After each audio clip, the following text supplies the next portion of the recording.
इसमें ज़्यादा डिस्कस करने जैसा है नहीं। ये बढ़िया क्वेश्चन है, ये भी अच्छे क्वेश्चन की कैटेगरी में मैं डालता हूँ। तो इसको कैसे डिस्कस करना है? ऑब्वियसली ओपन नहीं करना है, ठीक है? ओपन कर दिया तो फंस जाएंगे हम। ओपन नहीं करना होता है ऐसे क्वेश्चंस में। देखो कैसे करते हैं मैं बता देता हूँ। एक्स अरे x minus b x minus d, ठीक। चलो, तो मैंने क्या करा, ये जो क्वाड्रेटिक इक्वेशन आपको दिया हुआ था ना, इसको मैंने एक पॉलिनोमियल मान लिया। तो मुझे दिख रहा है, मुझे ये तो बात तो पता ही है कि क्वाड्रेटिक पॉलिनोमियल ही है। तो अब मैं क्या करता हूँ, एक एक करके वैल्यूज निकालता हूँ। वैल्यूज किसकी निकालूंगा, ध्यान से देखना। पहले मैं निकालता हूँ एफ ऑफ ए, ठीक। अब ध्यान समझना, ऑर्डर आपको दिया हुआ एबीसीडी, ठीक है। एबीसीडी ऑर्डर का फायदा क्या है, एफ ऑफ ए जो है मेरे पास, सुनना ध्यान से, यहाँ पे ए एक्स का कोफिशिएंट क्या है क्या नहीं है उस चीज से मुझे कोई फर्क नहीं पड़ता है, ठीक है। ध्यान समझना, एफ ऑफ ए दिया हुआ है, ठीक। तो एफ ऑफ ए मतलब क्या हुआ, यहाँ पे देखना बहुत ध्यान से। ए यहाँ पे पुट किया तो ये तो खत्म हो गया। इधर देखो, ए माइनस बी, ए बी से छोटा है तो ये negative, A minus D, A D से छोटा है तो नेगेटिव, नेगेटिव नेगेटिव पॉजिटिव। तो एफ ऑफ ए आपका पॉजिटिव हो गया, ठीक।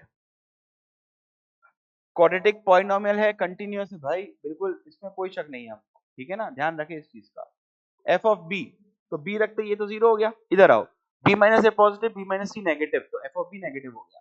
यानी कि पॉजिटिव से नेगेटिव चली गई वैल्यू मेरी।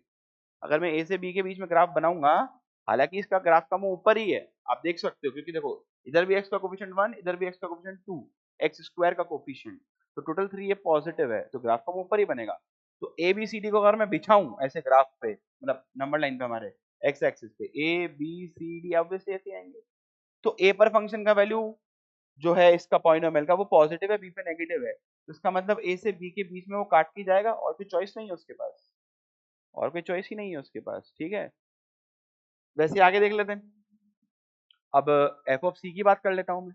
तो अगर मैं एफ ऑफ सी, तो सी देखो, सी रखते ये गया, सी रखने पर सी माइनस बी तो पॉजिटिव है, but C minus D negative है, तो अभी भी ये नेगेटिव रहा। तो सी पर भी नेगेटिव है वैल्यू, यानी कि अभी भी जो मेरा ग्राफ है वो नीचे ही है, ठीक है।